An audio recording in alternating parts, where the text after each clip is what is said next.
En una noche de tormenta en Madrid, una madre eligió la pasión sobre la sangre. El precio de su traición envenenaría a generaciones. No cargaré con una hija débil que arruine mi vida, siseó Catalina.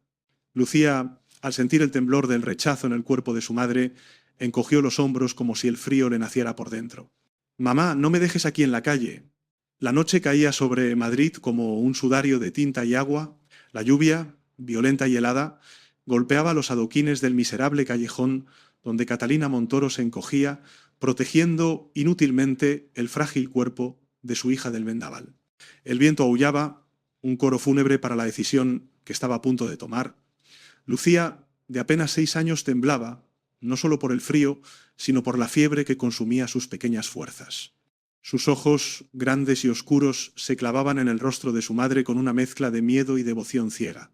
Rodrigo Santillán, el hombre por el que Catalina estaba a punto de sacrificarlo todo, esperaba en la esquina, impaciente, bajo el paraguas de un café cerrado.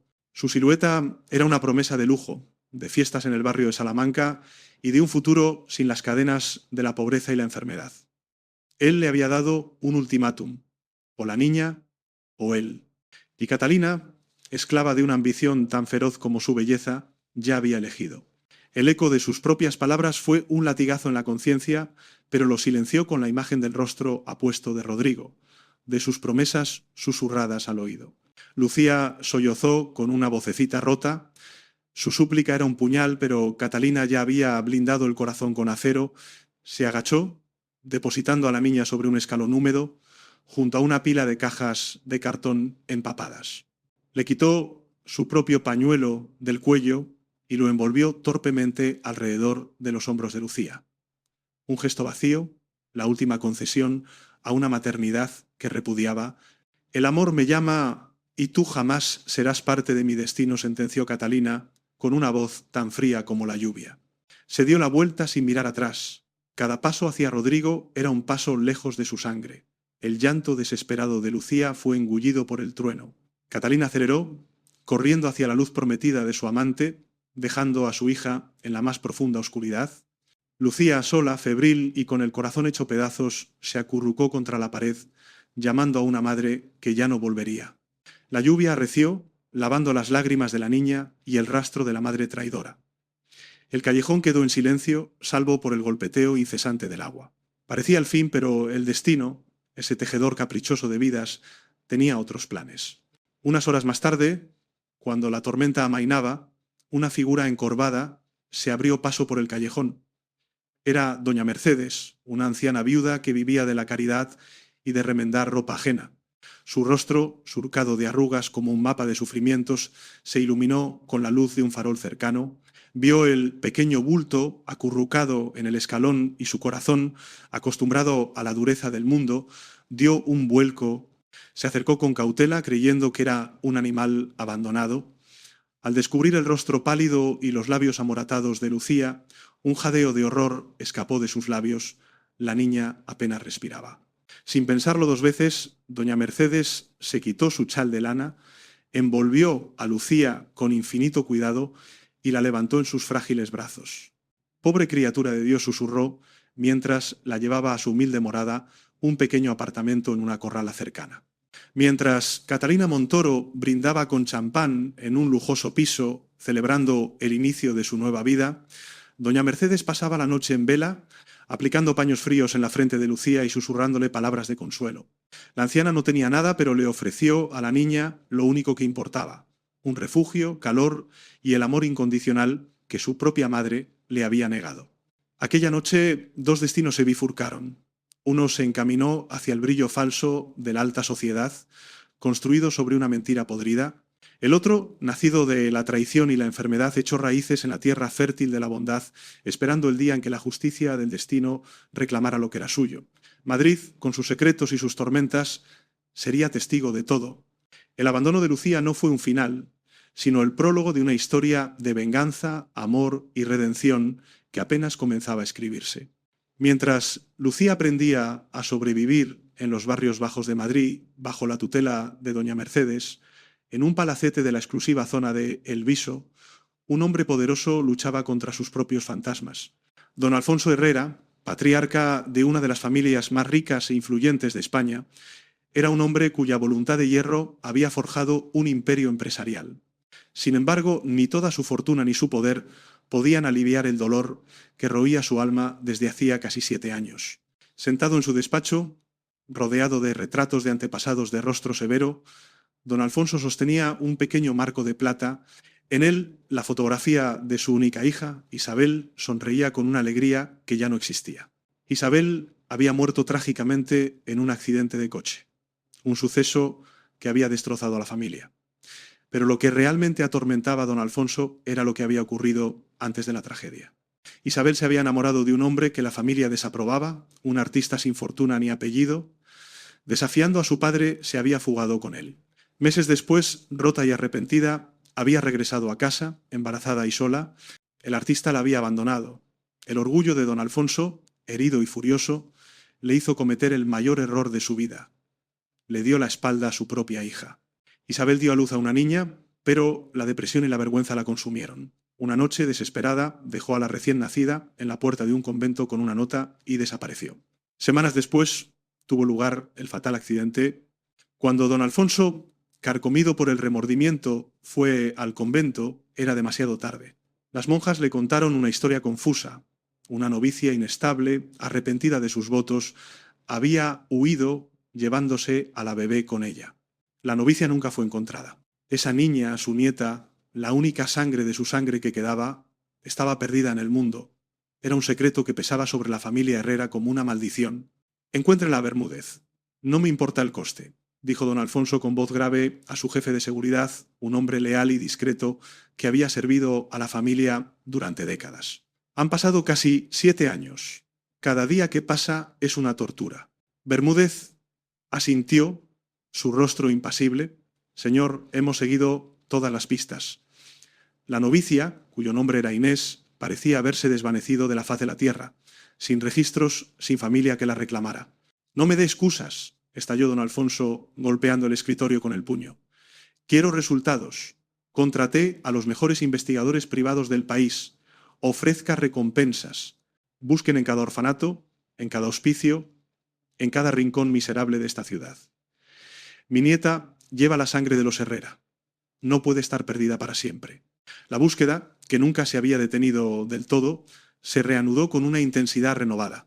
Detectives privados comenzaron a moverse por los círculos más oscuros de Madrid, haciendo preguntas, mostrando una vieja fotografía de la novicia Inés y una descripción de una bebé con una pequeña marca de nacimiento en forma de luna creciente en el hombro, una marca idéntica a la que tenía su madre, Isabel. Mientras tanto, en la corrala, Lucía crecía. La fiebre, que casi la mata la noche de su abandono, había remitido gracias a los cuidados de doña Mercedes, pero le había dejado una tos persistente y una fragilidad que la anciana combatía con caldos calientes y remedios caseros.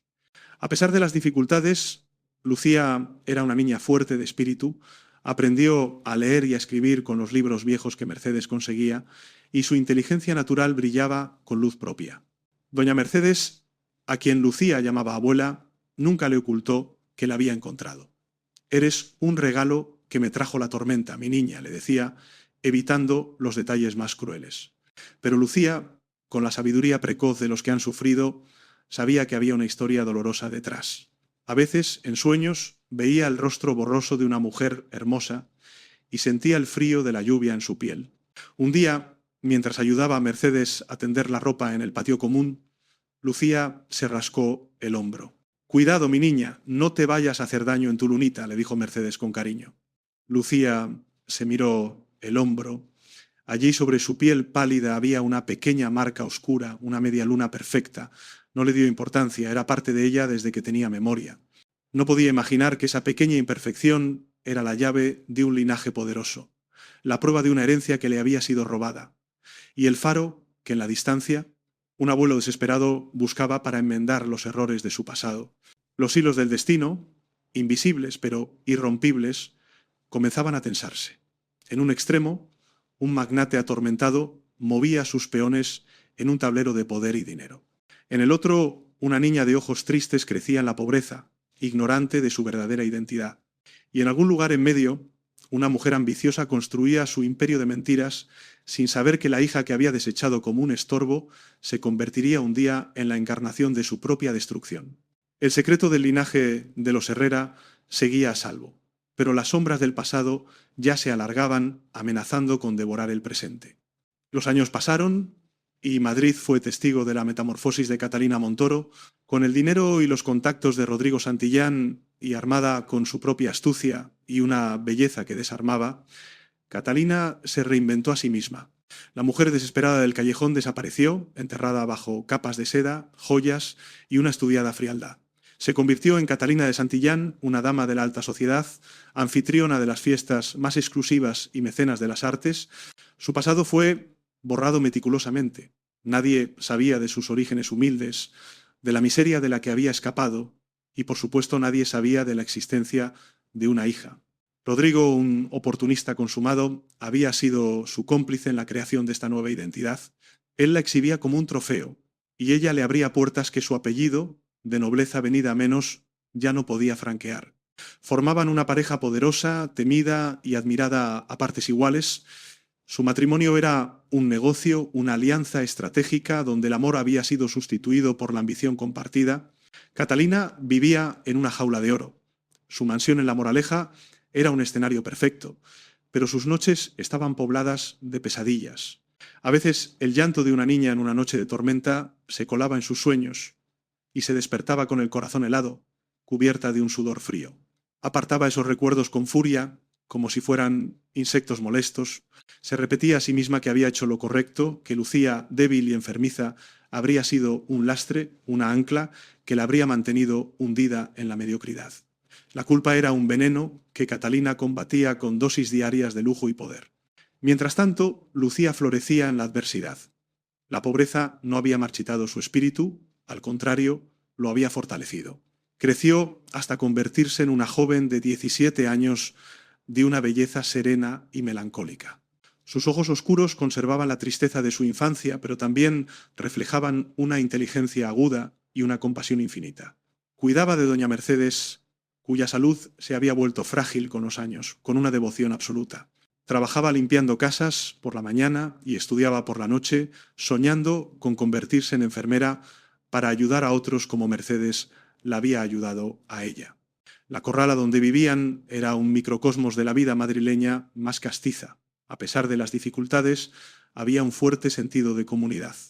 Los vecinos conocían la historia de Lucía, la niña de la tormenta, y la protegían con un afecto genuino. Ella era la luz de aquel patio, siempre dispuesta a ayudar, a leerle el periódico a un anciano o a cuidar de los hijos de una vecina. Su bondad era un reproche silencioso al mundo de superficialidad en el que su madre reinaba. Un día, mientras regresaba del mercado, Lucía pasó por delante de un kiosco de prensa. En la portada de una revista de sociedad reconoció un rostro que la dejó sin aliento. Era una mujer espectacularmente vestida, saliendo de la ópera del brazo de un hombre elegante. El titular decía: Catalina de Santillán, la reina de la noche madrileña. Lucía no sabía por qué, pero esa cara le resultaba dolorosamente familiar. Era el rostro de sus pesadillas, la sombra que a veces se materializaba en sus sueños. Se quedó mirando la fotografía, hipnotizada, hasta que el vendedor del kiosco le habló con brusquedad. ¿Vas a comprarla o solo a mirarla, chica? Lucía, avergonzada, se alejó rápidamente. Pero la imagen de aquella mujer se quedó grabada en su mente. ¿Quién era? ¿Y por qué sentía que una parte de su alma la reconocía? Esa misma tarde, en su mansión, Catalina organizaba una cena benéfica. Mientras sonreía a sus invitados, repartiendo encanto y falsas modestias, un escalofrío recorrió su espalda. Tuvo la extraña sensación de que alguien, en algún lugar, la estaba observando. Desechó el pensamiento como una tontería, producto del estrés, se ajustó el collar de diamantes y se centró en la conversación, ahogando cualquier fantasma del pasado en una copa del vino más caro. Los mundos de madre e hija, aunque separados por un abismo social y económico, estaban a punto de colisionar. Lucía, guiada por una intuición inexplicable, comenzaba a buscar respuestas sobre su origen. Catalina, atrincherada en su fortaleza de mentiras, no sabía que los cimientos de su vida perfecta estaban a punto de ser sacudidos por la aparición de la hija que creía haber borrado de su existencia para siempre. El ascenso de Catalina había llegado a su cenit, pero en el mundo de las telenovelas todo lo que sube tiene que caer, y la caída prometía ser espectacular. El destino a menudo se sirve de las casualidades más triviales para tejer sus planes más complejos. Para Lucía, ese encuentro fortuito ocurrió en una bulliciosa plaza del barrio de Lavapiés, un crisol de culturas y clases sociales. Era una tarde de primavera y Lucía regresaba de una de las casas donde trabajaba. De repente, un niño pequeño, persiguiendo una pelota, corrió hacia la calle sin mirar, justo cuando un coche giraba a gran velocidad. El tiempo pareció detenerse. Lucía, sin un segundo de vacilación, soltó sus bolsas, se lanzó hacia el niño y lo apartó de la trayectoria del vehículo con un empujón. Ambos cayeron al suelo, raspándose las rodillas, pero a salvo. El coche frenó con un chirrido de neumáticos y el conductor, tras lanzar un insulto por la ventanilla, aceleró y desapareció. Un joven que había presenciado toda la escena, desde la terraza de un café cercano, corrió a ayudarlos. Era Diego Morales, un abogado idealista que trabajaba en un bufete de prestigio, pero dedicaba su tiempo libre a ofrecer asesoría legal gratuita en los centros cívicos del barrio. ¿Estás bien? ¿El niño está herido?, preguntó Diego, su voz llena de una preocupación genuina. Ayudó a Lucía a levantarse y cuando sus miradas se cruzaron, algo eléctrico pasó entre ellos. Diego quedó cautivado por la serenidad y la fuerza que emanaban de los ojos oscuros de Lucía. Ella, a su vez, se sintió desarmada por la bondad y la sinceridad que irradiaba su rostro. «Estamos bien, solo un susto», respondió Lucía, mientras consolaba al niño que lloraba en sus brazos hasta que su madre, pálida de terror, llegó corriendo. Tras asegurarse de que el pequeño estaba ileso, Diego se volvió hacia Lucía. «Has sido muy valiente. Podrías haberte hecho mucho daño». «Cualquiera habría hecho lo mismo», dijo ella con sencillez, restándole importancia al acto. Insistió en acompañarla a una farmacia para curarle el raspón de la rodilla y durante el corto trayecto hablaron. Diego se enteró de su vida, de su trabajo, de sus estudios nocturnos y de su sueño de ser enfermera. Quedó impresionado por su determinación y su falta de autocompasión. Lucía, por su parte, se sintió escuchada y respetada de una manera que nunca antes había experimentado. Antes de despedirse, Diego le dio su tarjeta. «Si alguna vez necesitas algo, cualquier cosa, no dudes en llamar», le dijo, esperando con todas sus fuerzas que lo hiciera. Ese encuentro dejó una marca imborrable en ambos. Lucía no podía dejar de pensar en el joven abogado de sonrisa amable y Diego se encontró contando las horas para volver a ver a la misteriosa chica que le había robado el aliento en una plaza de Lavapiés. Pocos días después, la casualidad volvió a mover sus hilos, pero esta vez con un matiz más siniestro.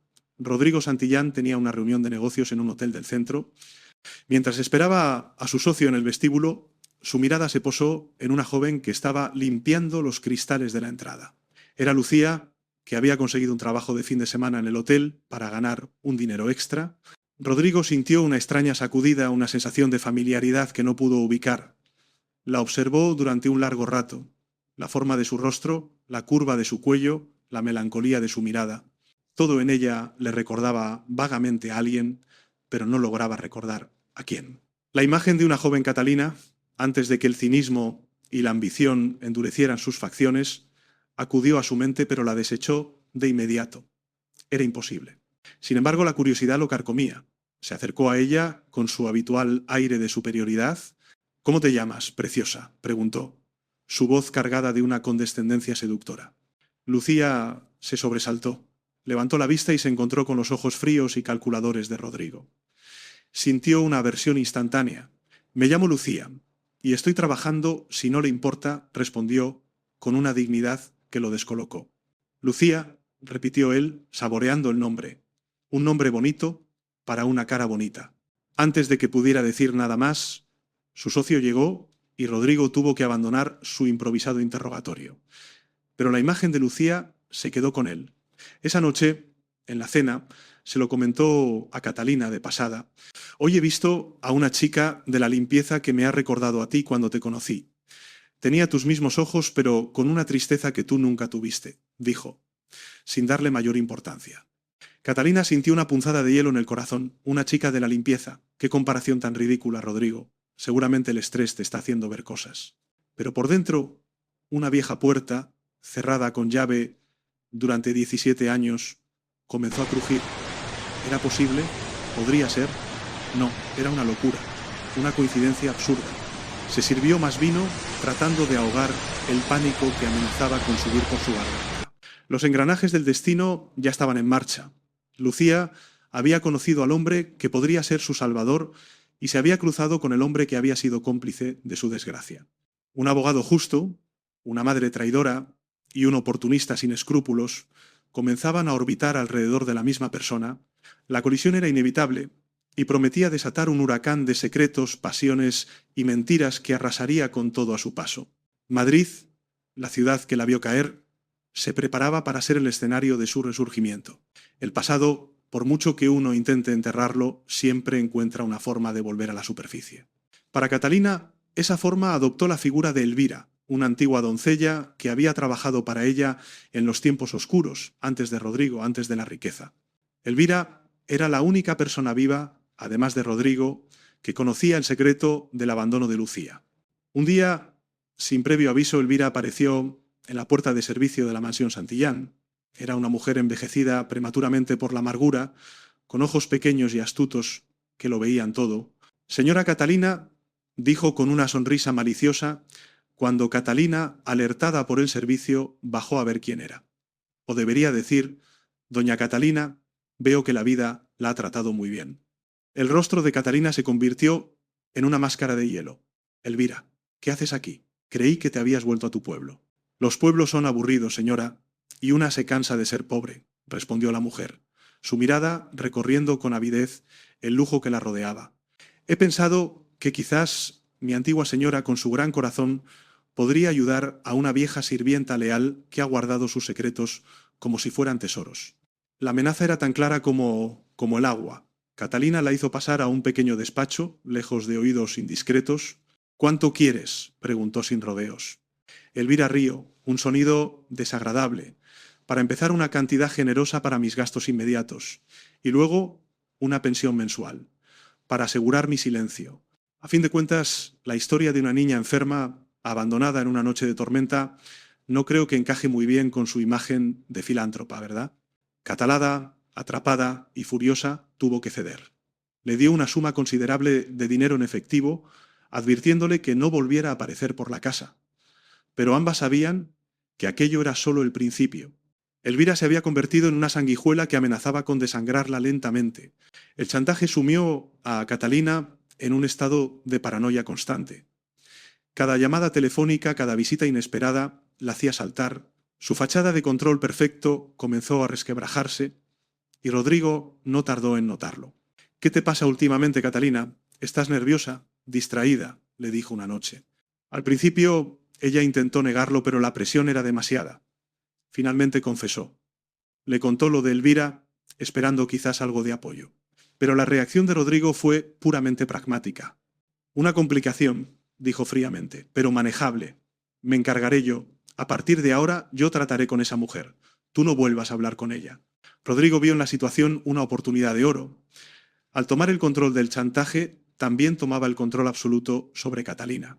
Ella, que siempre había sido su socia en la ambición, se convertía ahora en su rehén. El secreto que los unía se transformaba en el arma que él usaría para dominarla por completo. Mientras tanto, en la corrala, Lucía también se enfrentaba a las sombras de su pasado, aunque de una manera muy distinta. Doña Mercedes, cuya memoria comenzaba a fallar, a veces tenía momentos de lucidez en los que fragmentos de la noche en que encontró a Lucía volvían a su mente. Había tanta lluvia y esa mujer tan elegante, pero con cara de demonio, murmuraba Mercedes en sus sueños febriles. Estas palabras inconexas eran como piezas de un rompecabezas que Lucía no sabía cómo armar. Además, en el barrio, donde las noticias volaban de patio en patio, comenzaron a circular rumores. Unos detectives privados, contratados por don Alfonso Herrera, habían estado haciendo preguntas. Buscaban a una mujer que había huido de un convento con una bebé, hacía 17 años. La descripción de la bebé, incluyendo una marca de nacimiento en el hombro, llegó a oídos de una vecina, quien inmediatamente pensó en Lucía. La vecina, una mujer de buen corazón pero con una lengua larga, se lo contó a Lucía. Decían que la niña es la heredera de una gran fortuna. Y tú tienes una marca igualita en el hombro, Lucía. ¿No será que? Lucía lo descartó como un chisme de comadres. Ella, heredera de una fortuna, era un cuento de hadas demasiado increíble para ser verdad. Sin embargo, la semilla de la duda quedó plantada. La imagen de la mujer de la revista, Catalina de Santillán, volvió a su mente con una fuerza abrumadora. Podría haber una conexión. Impulsada por una necesidad imperiosa de saber la verdad, decidió llamar al único hombre en quien sentía que podía confiar, Diego Morales. Se encontraron en el mismo café donde él la había visto por primera vez. Lucía, con la voz temblorosa, le contó todo. Las palabras de Mercedes, los rumores del barrio, la extraña sensación de familiaridad al ver la foto de Catalina. Diego la escuchó con atención, su expresión seria. No desestimó sus temores como fantasías. Lucía, esto es muy serio. Puede que no sea nada, pero también puede que sea la clave de todo tu pasado. Si me lo permites, me gustaría ayudarte. Tengo recursos en mi bufete. Podemos investigar discretamente, sin levantar sospechas. Lucía sintió una inmensa oleada de gratitud. Por primera vez en su vida, no estaba sola en su búsqueda. Gracias, Diego. No sabes lo que esto significa para mí. Él le tomó la mano por encima de la mesa, un gesto de apoyo que hizo que el corazón de Lucía latiera con fuerza. Haré todo lo que esté en mi mano para ayudarte a encontrar la verdad. Las sombras y las amenazas se cernían sobre madre e hija. Catalina luchaba por mantener enterrado un pasado que amenazaba con destruirla, mientras Lucía, con la ayuda de Diego, comenzaba a desenterrar ese mismo pasado, sin saber que la verdad que buscaba era más grande, más rica y más peligrosa de lo que jamás habría podido imaginar. La partida de ajedrez del destino había comenzado y todas las piezas estaban en posición para un enfrentamiento inminente. La relación entre Lucía y Diego se profundizó con cada encuentro. Lo que comenzó como una alianza para descubrir la verdad sobre el pasado de Lucía, pronto se transformó en algo mucho más íntimo y poderoso.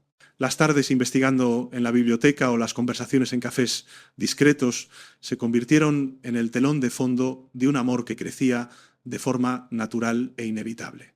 Diego admiraba la resiliencia y la pureza de corazón de Lucía. Ella, por su parte, encontraba en él la seguridad y el afecto que siempre le habían faltado. Sin embargo, su amor no tardó en chocar con la dura realidad de las barreras sociales. La familia de Diego, aunque no tan influyente como los Herrera, pertenecía a la burguesía acomodada de Madrid. Su madre, una mujer estricta y clasista, vio con total desaprobación que su hijo, un abogado con un futuro brillante, se relacionara con una chica de la limpieza de un barrio marginal. Esa muchacha no es para ti, Diego, le decía constantemente. Necesitas a alguien de nuestro círculo, alguien que te ayude a ascender, no que te arrastre hacia abajo. Pero Diego, de carácter firme y corazón noble, ignoraba las advertencias de su madre. El amor que sentía por Lucía era más fuerte que cualquier prejuicio. Estaba decidido a luchar por ella, sin importar las consecuencias. Mientras el amor verdadero florecía en secreto, una pasión oscura y retorcida comenzaba a germinar.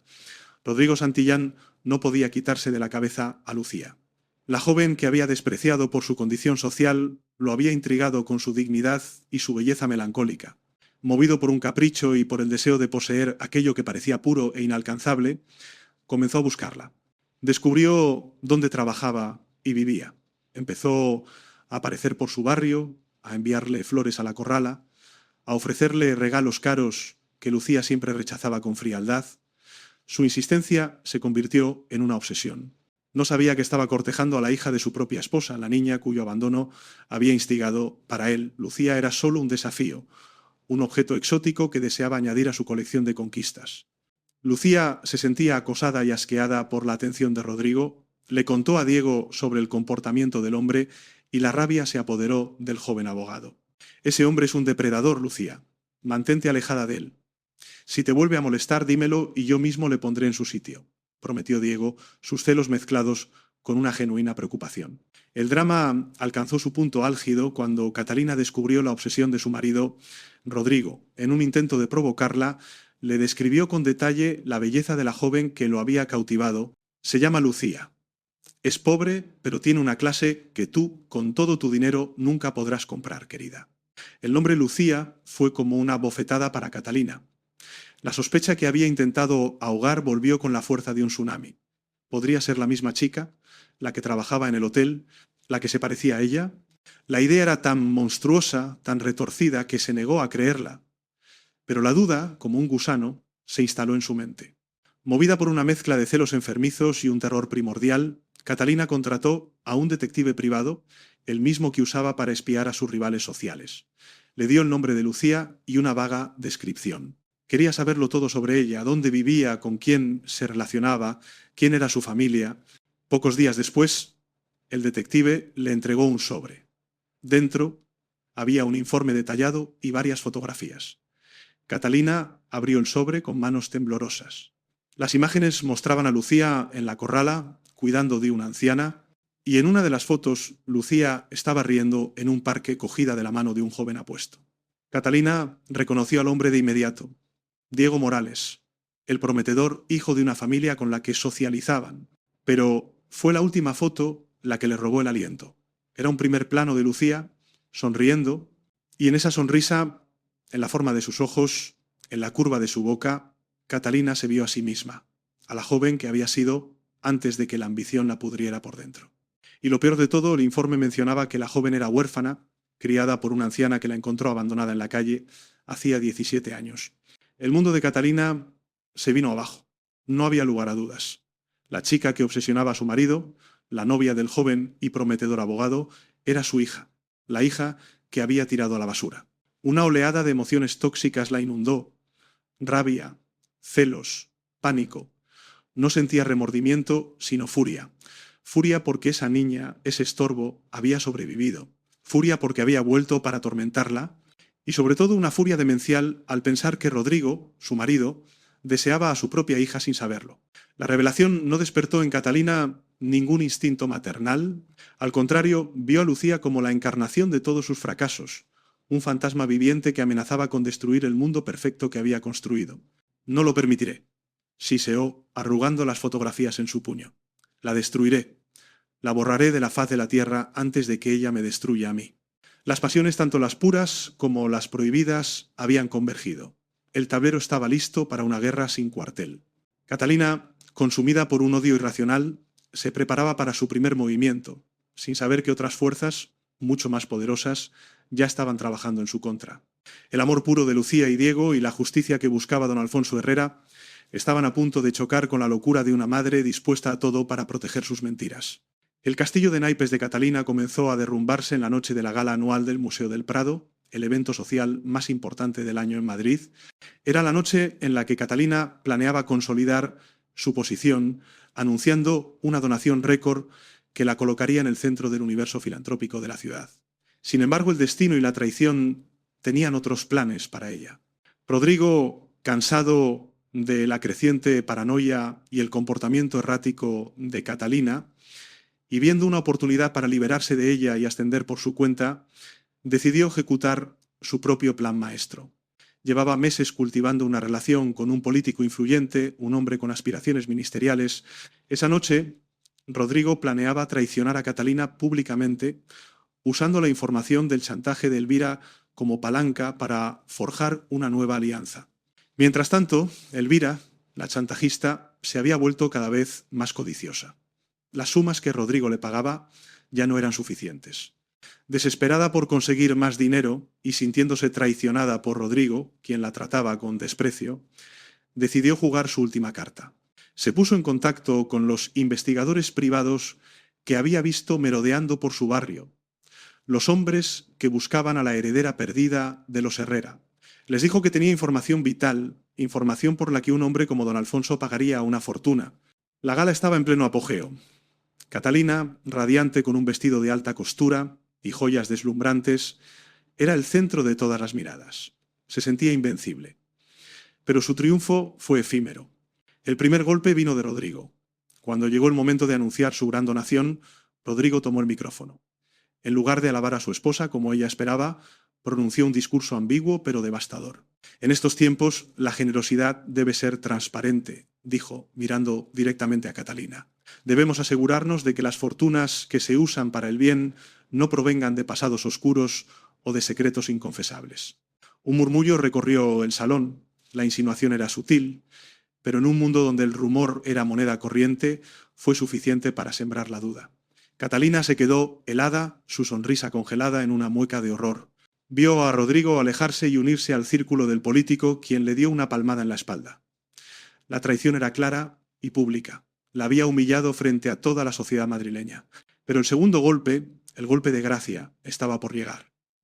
En su palacete, don Alfonso Herrera recibió una llamada urgente de su jefe de seguridad, Bermúdez. Señor, creo que la hemos encontrado. La chantajista de Catalina Santillán ha confesado.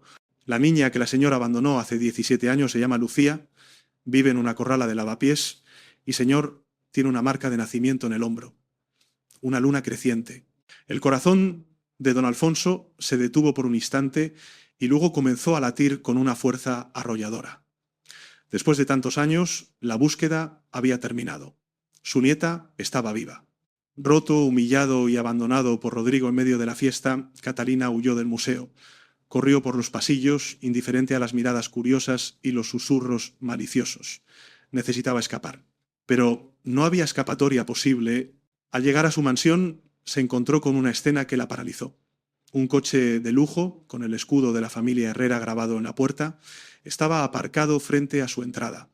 Y en el umbral, esperándola, estaba don Alfonso Herrera en persona, flanqueado por dos hombres de aspecto severo. El rostro de don Alfonso era una máscara de furia contenida y de un dolor insondable. Catalina Montoro, dijo su voz resonando en la noche silenciosa, ni siquiera usó su apellido de casada. Para él, ella ya no era nadie. Usted y yo tenemos que hablar de mi nieta. La niña que usted dejó morir en un callejón. Catalina sintió que el suelo desaparecía bajo sus pies. El secreto que había guardado con tanto celo, la mentira sobre la que había construido su vida entera, acababa de explotar, llevándose todo por delante. La traición de su marido, la humillación pública, la aparición del hombre más poderoso de la ciudad, todo en una sola noche. Había sido expuesta. Su mundo se había hecho añicos. Y en medio de las ruinas solo quedaba la verdad, una verdad que la señalaba como un monstruo. La reina de la noche madrileña había caído de su trono y su descenso al infierno apenas comenzaba. La justicia del destino, lenta pero implacable, había llegado para reclamar su deuda. La revelación de don Alfonso cayó sobre la vida de Lucía como un rayo en un día despejado. Acompañado por Diego, a quien había contactado a través de sus investigadores tras descubrir su relación con Lucía, el anciano patriarca se presentó en la humilde corrala de Lavapiés. El encuentro fue un torbellino de emociones. Doña Mercedes, a pesar de su mente confusa, reconoció la verdad en las palabras de don Alfonso. Lloró de alegría y de tristeza, feliz por el futuro de Lucía, pero desconsolada ante la idea de separarse de la niña que había criado como suya. Para Lucía, la noticia fue abrumadora. Pasó de ser una huérfana pobre a ser Lucía Herrera, la única heredera de una de las fortunas más grandes de España. La prueba definitiva fue la marca de nacimiento, esa pequeña luna creciente que don Alfonso reconoció con lágrimas en los ojos, la misma que tenía su amada hija Isabel. «Eres idéntica a tu madre», susurró él, su voz rota por la emoción, mientras le mostraba una fotografía de una joven sonriente. Lucía se miró en la foto y por primera vez vio el origen de sus propios rasgos. La transición fue vertiginosa.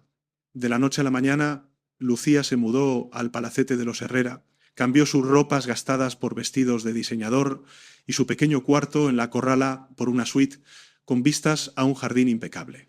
Don Alfonso, queriendo compensar los años de abandono, la colmó de lujos, pero lo más importante que le dio fue su afecto y la historia de su familia.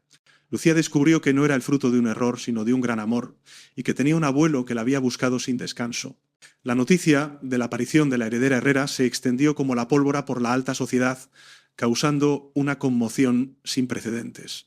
Y la noticia llegó, por supuesto, a oídos de Catalina. Sola en su mansión, abandonada por Rodrigo y convertida en una paria social, Catalina leyó el titular en la prensa. Lucía Herrera, la nieta perdida de don Alfonso, es encontrada. La fotografía que acompañaba el artículo mostraba a Lucía, radiante y elegante, del brazo de su abuelo y de Diego Morales. El shock fue tan brutal que Catalina sintió que iba a volverse loca. La hija que había despreciado, la niña débil que había abandonado por considerarla un estorbo, no solo había sobrevivido, sino que se había convertido en todo lo que ella siempre había anhelado ser.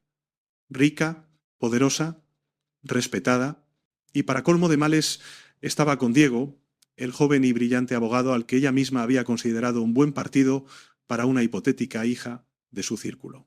El destino se estaba burlando de ella de la manera más cruel posible.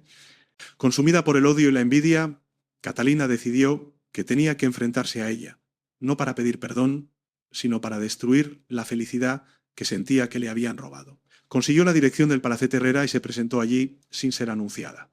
El enfrentamiento tuvo lugar en el gran salón de la mansión, bajo la atenta mirada de los retratos de los antepasados Herrera, madre e hija, frente a frente por primera vez desde aquella noche de tormenta.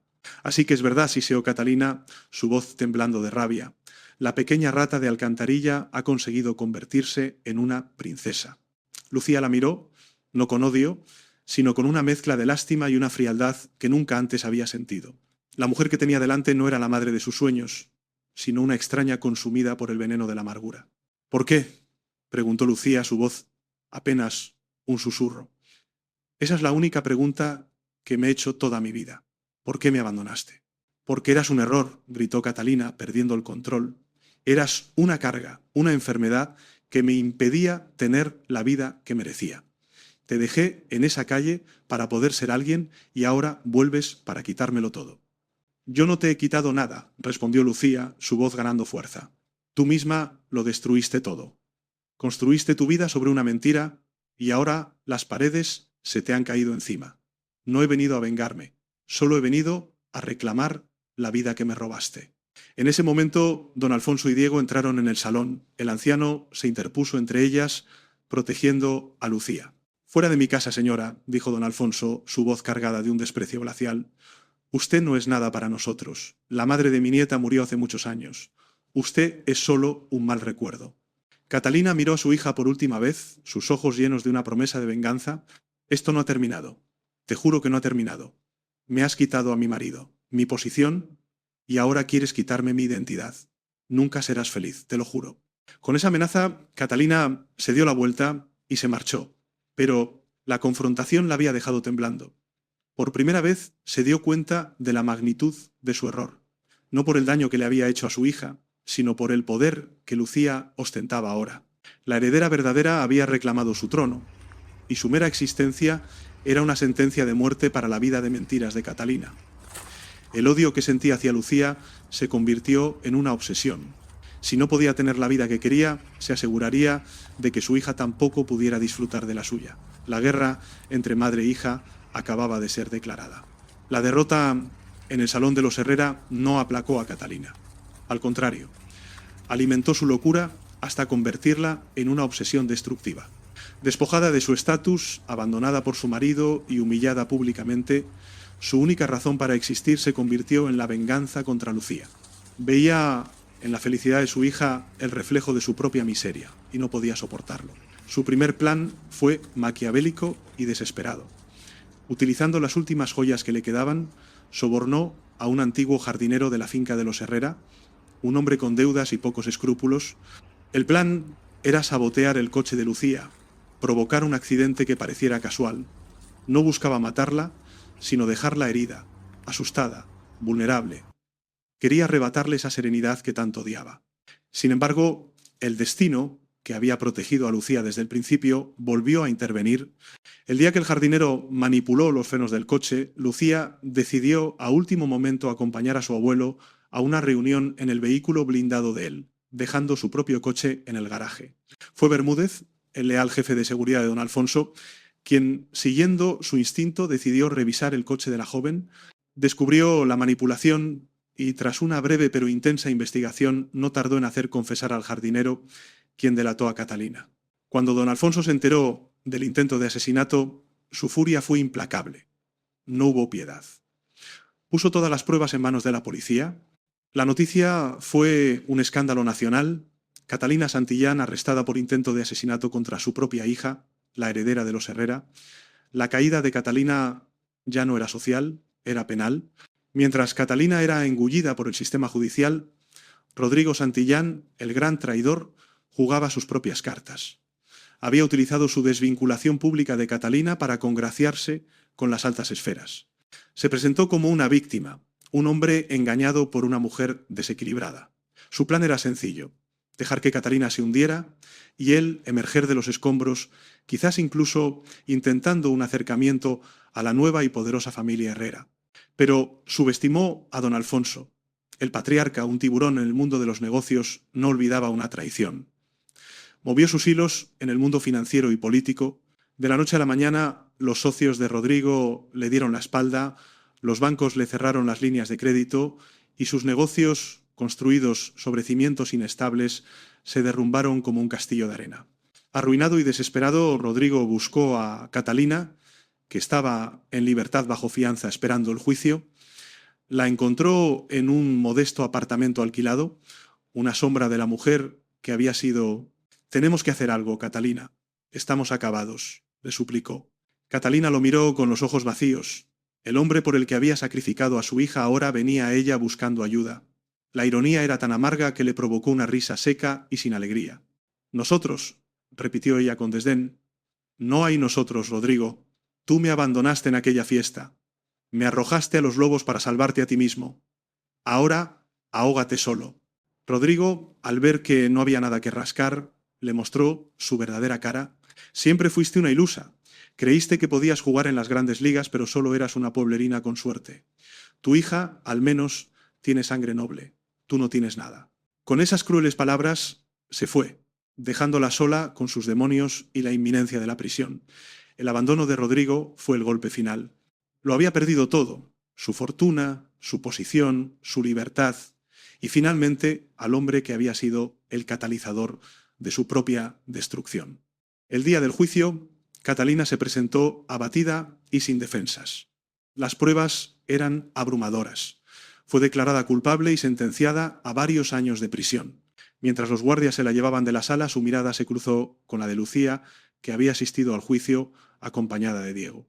En los ojos de Catalina ya no había odio, solo un vacío inmenso, el vacío de una vida desperdiciada, de una elección que la había condenado a la nada.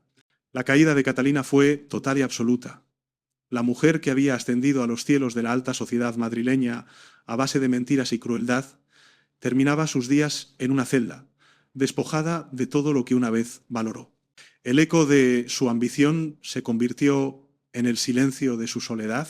Había elegido la pasión sobre la sangre y el precio de su traición, como había vaticinado el narrador de su propia vida, fue su completa aniquilación. Los años que siguieron a la caída de Catalina trajeron paz y curación a la familia Herrera. Lucía, con el apoyo incondicional de su abuelo y de Diego, abrazó su nueva vida no como un trofeo, sino como una oportunidad para hacer el bien. Invirtió parte de su herencia en la creación de una fundación para ayudar a niños abandonados y enfermos, transformando el dolor de su propio pasado en una fuente de esperanza para otros. Cumplió su sueño y estudió enfermería, no por necesidad, sino por vocación, dedicando varias horas a la semana a trabajar en un hospital público. Se convirtió en todo lo que su madre nunca fue: una mujer fuerte, compasiva y amada, no por su dinero o su apellido, sino por su bondad. La alta sociedad, que en un principio la vio con curiosidad morbosa, terminó por respetarla profundamente. Lucía Herrera no era una simple heredera, era una fuerza de la naturaleza, un alma vieja en un cuerpo joven que había encontrado su propósito. Su amor con Diego se consolidó, libre de prejuicios y obstáculos. Se casaron en una ceremonia íntima en los jardines del palacete familiar, rodeados de las pocas personas que realmente importaban: don Alfonso, radiante de felicidad; doña Mercedes, a quien Lucía cuidó con devoción hasta el final de sus días; y los amigos leales de la Corrala, que nunca la habían abandonado. Su unión no era una alianza de apellidos o fortunas, sino el encuentro de dos almas destinadas a estar juntas. Un día, varios años después, Lucía recibió una carta de la prisión. Era de Catalina. Su condena había sido reducida por buena conducta y estaba a punto de ser liberada. En la carta, con una caligrafía temblorosa, le pedía verla. No pedía perdón, solo una última conversación. Movida por una extraña mezcla de deber y curiosidad, Lucía aceptó. Se encontraron en un pequeño y austero locutorio de la prisión. Catalina era una mujer marchita. El tiempo y el arrepentimiento habían borrado los últimos vestigios de su arrogante belleza.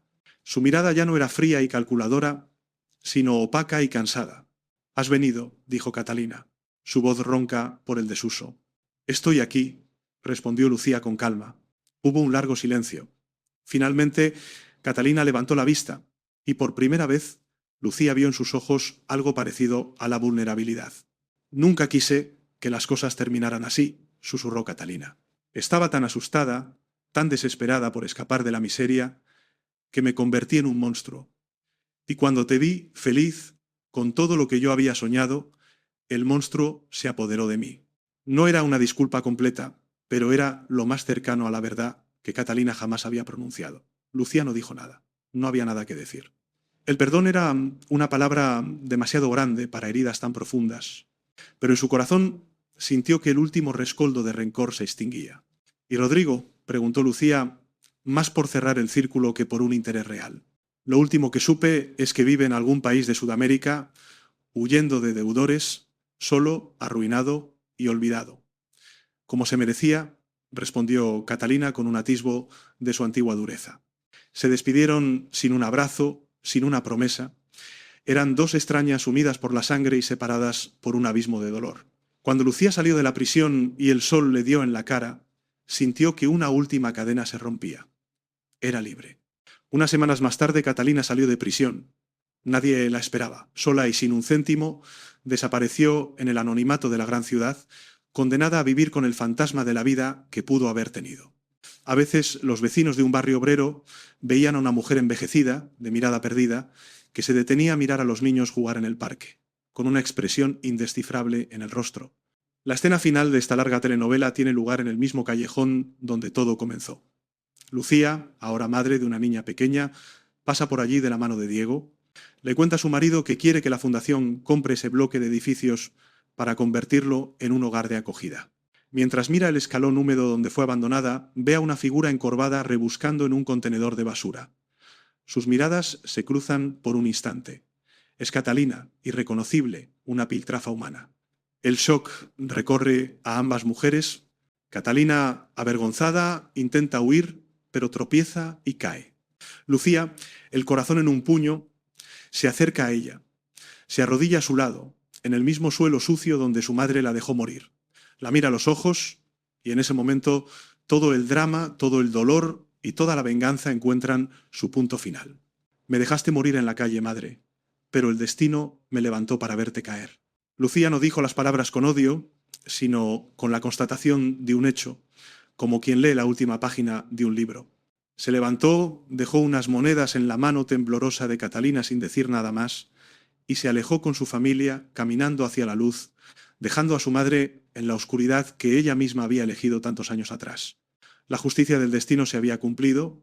No era una justicia de venganza, sino de equilibrio. Cada uno había cosechado lo que había sembrado. Y Lucía, la heredera del destino, había demostrado que la verdadera nobleza no reside en la sangre ni en la fortuna, sino en la capacidad de transformar el sufrimiento en perdón y la oscuridad en luz.